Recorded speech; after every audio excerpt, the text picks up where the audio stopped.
আসসালামু আলাইকুম। ভারতে ইলিশ মাছ রপ্তানির অনুমোদন দিয়েছে সরকার।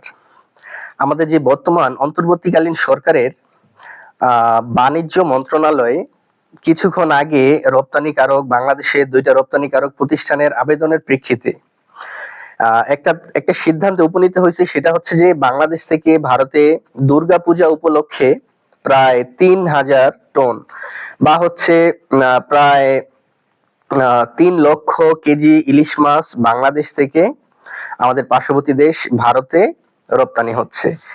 দেখেন, এই বিষয়টা আসলেই একটা যৌক্তিক বিষয়। কেননা বর্তমান বিশ্বে কোনো কিছু একটা দেশের, বাংলাদেশ যেমন ইলিশ মাছকে হচ্ছে জিআই পণ্য বা হচ্ছে একটা জিওগ্রাফিক্যাল ইন্ডিকেটর যেটাকে বলে, ভৌগোলিক পণ্য হিসেবে ভোগ করে আসতেছে ২০১৭ সাল থেকে। এখন বাংলাদেশ একটা বর্তমান যেই বিশ্বজনীন ব্যবস্থা, সর্বজনীন ব্যবস্থা, এখানে হচ্ছে কি একটা জিনিস কোন দেশ যদি নির্দিষ্ট উৎপাদন করে, ওই দেশের মধ্যে কোনোভাবে আটকিয়ে রাখার কোনো সুযোগ নাই। ঠিক আছে? তো আমি এটাকে ব্যক্তিগতভাবে পূর্ণ সমর্থন করি বিষয়টা। কারণ হচ্ছে দেখেন, ভারত থেকে কিছুদিন আগে বাংলাদেশের এখন ডিমের হালি কত? প্রায় ৫৫-৫৬ টাকায় বিক্রি হচ্ছে। ভারত থেকে পেঁয়াজ আসে, ডিম আসে, তারপর হচ্ছে বিভিন্ন ধরনের জিনিস আসতেছে ভারত থেকে। তো আমরা আমরা যদি এখন একটা আমাদের দেশে যেই প্রোডাক্টটায় আমরা স্বাবলম্বী বা হচ্ছে আমরা যেটাতে সেলফ ডিপেন্ডেন্ট, বাইরের দেশ থেকে আমাদের আনা লাগতেছে না, ঠিক আছে? তো সেই জিনিসটা যদি আমরা যদি কাউকে যদি এক্সপোর্ট করতে পারি, এটা তো আমাদের ইকোনমির জন্যই ভালো। এটা হলো আমার ব্যক্তিগত মতামত। এখন ভারতের দেখেন, ভারতের জনসংখ্যা হচ্ছে প্রায় ১.৫ কোটি। ভারতের ১.৫ কোটি জনসংখ্যা, যে আমরা ৩ লক্ষ টন, ৩ লক্ষ কেজি ইলিশ মাছ আমরা তাদেরকে দিচ্ছি। তো এর মধ্যেও প্রায় বেশ কিছু ইলিশ মাছ এর আগেও ভারতে চলে গেছে এবং বর্ডার দিয়ে অনেক ইলিশ মাছ পাচার হয়েছে। তো আশা করা যায় দুর্গাপূজা আমাদের প্রতিবেশী, যারা যারা প্রতিবেশী দেশের মানুষ, তারা প্রপারলি বিষয়টাকে সেলিব্রেট করতে পারবে। এটার সাথে আমি পূর্ণ একমত। এখানে কোনো দ্বিমত করার কোনো কিছু নাই। ঠিক আছে? তারা যদি, আমাদের পার্শ্ববর্তী দেশের মানুষ, তারা যদি ভালো থাকে, আমরা ভালো থাকবো। এটা হলো আমার ব্যক্তিগত মতামত।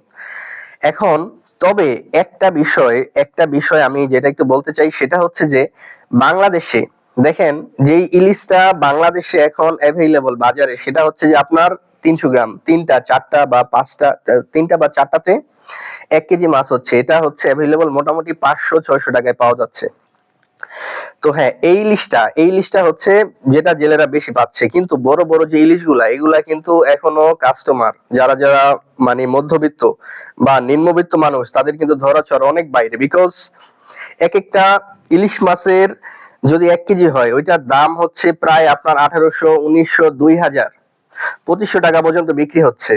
তো ওই ইলিশ খাওয়ার মতো সামর্থ্য বা হচ্ছে ক্যাপাবিলিটিস সাধারণ মানুষের ওইটা নাই, ওইটা হলো ক্রয় ক্ষমতার বাইরে। তো বিষয় যেটা হচ্ছে যে পার্শ্ববর্তী দেশ ভারতে আমাদের ইলিশ যাবে, এটার সাথে আমাদের পূর্ণ সমর্থন আছে। এখানে সরকার যেই এর আগে যেই সিদ্ধান্ত নিছিল, তখনই আমার হচ্ছে বিষয়টা আমার একটু খারাপ লাগছিল যে আমরা ভারত থেকে এত কিছু আনতেছি, আমরা কেন কিছু একটা পণ্য দিতে আমাদের সমস্যা কোথায়? সরকারের পক্ষ থেকে একটা স্টেটমেন্ট দেওয়া হয়েছে, সেটা হলো যে আমাদের দেশেও যেহেতু দুর্গাপূজা সেলিব্রেট করা হবে, সো ইলিশ মাছটা আমরা কোনোভাবেই ভারতে পাঠাইতে পারবো না। কিন্তু দেখেন, আমাদের পর্যাপ্ত ইলিশ মাছ আছে, কিন্তু বিষয়টা হলো যে ব্যবসায়ীরা বিভিন্নভাবে ইলিশ মাছটাকে সিন্ডিকেট করে রাখে। গতকালকেও দেখলাম চাঁদপুরে প্লাস হচ্ছে বরিশালে ইলিশ মাছের মানে কি বলবো, সাপ্লাই, হিউজ সাপ্লাই। জেলেরা হচ্ছে প্রচুর ইলিশ মাছ পাচ্ছে। তো আমরা যদি আমাদের পার্শ্ববর্তী দেশে যদি ইলিশ মাছ কিছু এক্সপোর্ট করতে পারি, এখানে আই থিঙ্ক এখানে কোনো সমস্যা নাই।